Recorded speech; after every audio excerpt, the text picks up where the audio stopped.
Well, let's move on from.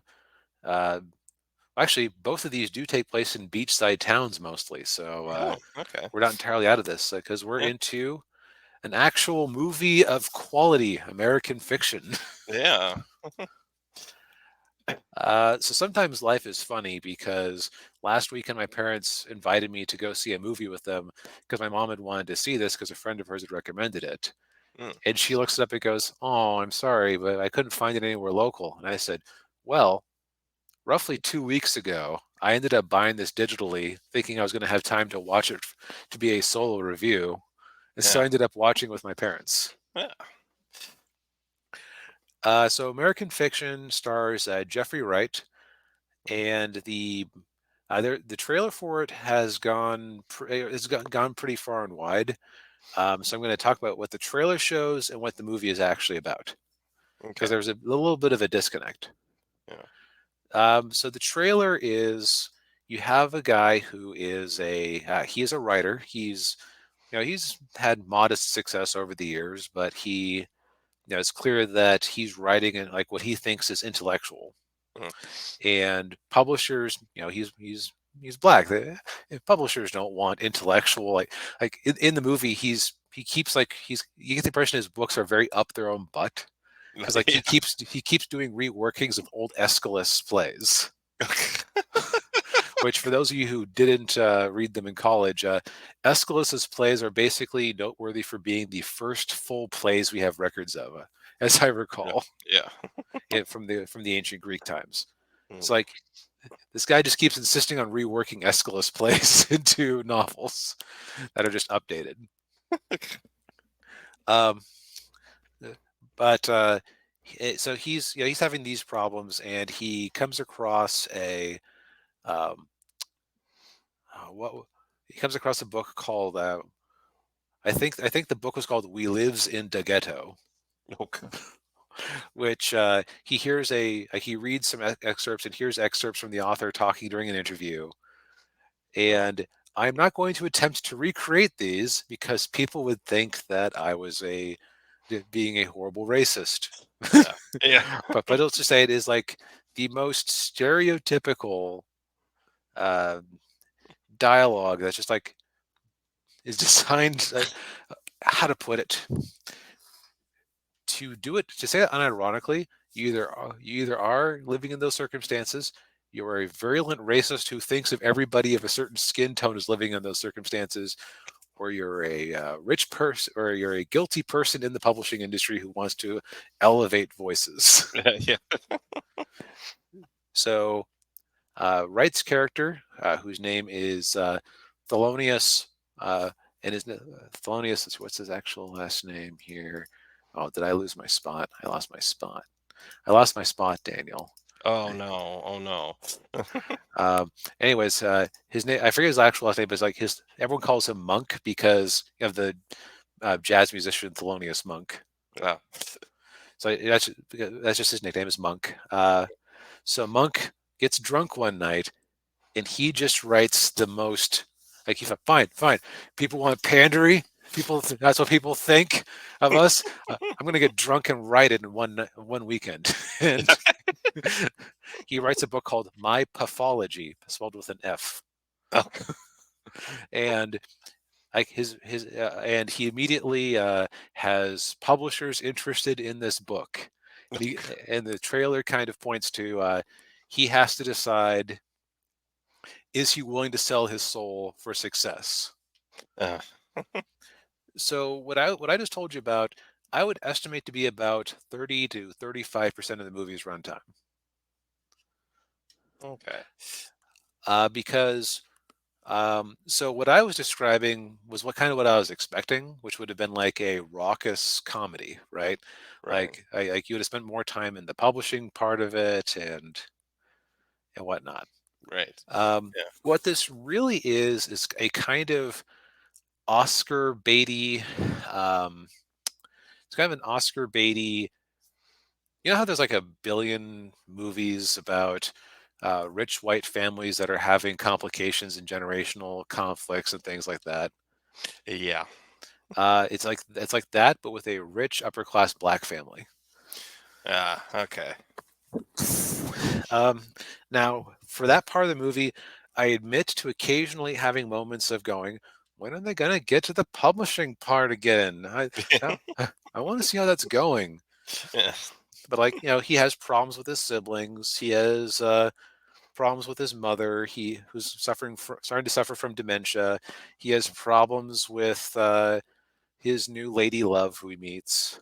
Um, and so yeah, just a bunch of family and relationship drama stuff, which again, it's all acted very well. Like this is a top tier cast they've put together. Yeah. uh, Yeah. it's just that I give this explanation so that other people who decide to watch this don't anticipate the whole thing being as zany um, as the credits made it, or the trailer made it look. Uh, Because like the trailer to my mind is kind of promising a satirical comedy. I would say this is more like a satirical dramedy. mm, Because like the funny moments are very funny. It's just that there aren't. It isn't. That is not what the bulk of the movie is. okay. Yeah. Hmm. I will say that um, what's interesting about this is that they actually okay. So like it's like there's a few different types of people who behave racistly. There are people who are actually virulent racists who dislike people of different, well, with differences, Yeah. for the sake of those differences. And then there are people with the savior complex who actually deep down think that they're superior and are just so darned guilty about that. It's like Yeah. it's like the experiments you see online where people will they'll go to a college and say, "Hey, do you think it's racist to require voter ID?" And they don't say anything like you know oh yeah they don't make any cases against the practice. They say, oh, but for in communities of color it's hard for them to find where they can get an ID. And then Yeah. they go and the same interviewer will go to um, a mostly black neighborhood and say, hey, can you tell me where the post office is? Oh yeah, right over there. Yeah. Yeah. Okay, Yeah. Where's yeah. where's the DMV? Oh, right over there. Yeah. Yeah. Did you know you can get an ID there? Yeah. What else would you do at the DMV? Yeah. Yeah. um, this movie is very much taking aim at the second class of people. Uh, So, like, this is very much a left on left fight. uh, all Like, right. one of the publishers has stylized images of Ruth Bader Ginsburg with her boxing gloves on her wall. Oh, Um, jeez. Jeffrey Wright's sister works for a Planned Parenthood with the serial numbers ground off. Uh, Okay, so it's like it is very like there's one character who I could kind of reminds me of an Ethan Van Sciverry type, just with like more literary and less comic booky. uh, Who you can kind of read between the lines and go, okay, he's just either right or he's just a loudmouth libertarian type. yeah. Yeah.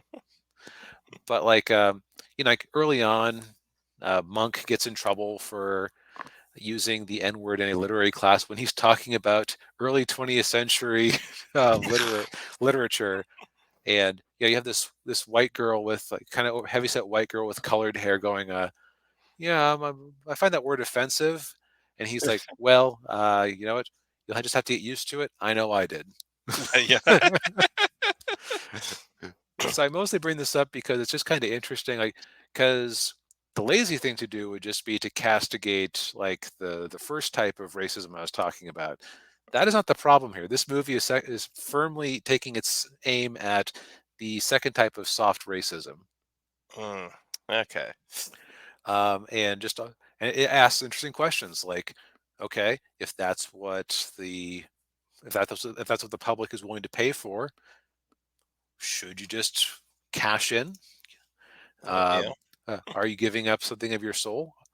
Um, and you just find it just hits it from a bunch of different directions, and there isn't really it doesn't really come down too heavily on one side. So you actually have a lot of room to interpret it yourself the way you like. Okay.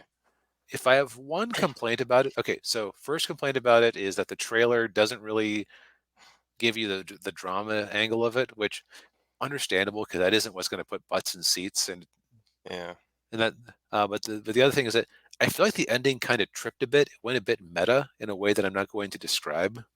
This will Mm. bother some people, but not the others. Okay. Um, I will also say that this is definitely a movie to watch with other people because then you can have a discussion about it. Or like my parents and I did, we would just periodically pause when one of us had to use the bathroom and talk about the movie so far, and Yeah. like talk about things we had misunderstood or. Hmm. Okay.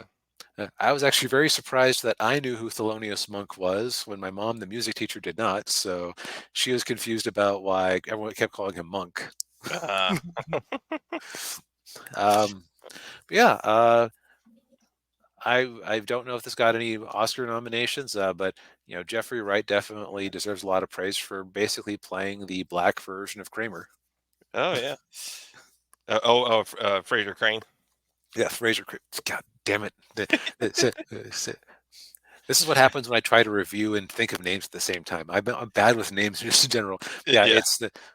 yeah. He's basically playing Black Fraser, Yeah. just with even more of a chip in his shoulder. Yeah. Oh, yeah.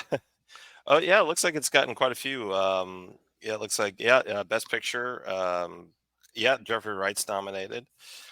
Oh, good. And Uh, so, it deserves to win something. yeah. I would say that the strongest points are Jeffrey himself because he carries this movie, and I would also, if it's up for screenplay, I could see it getting that. Yeah. It is. I noticed on there. Yeah. Yeah, it because it's very smartly written. Yeah.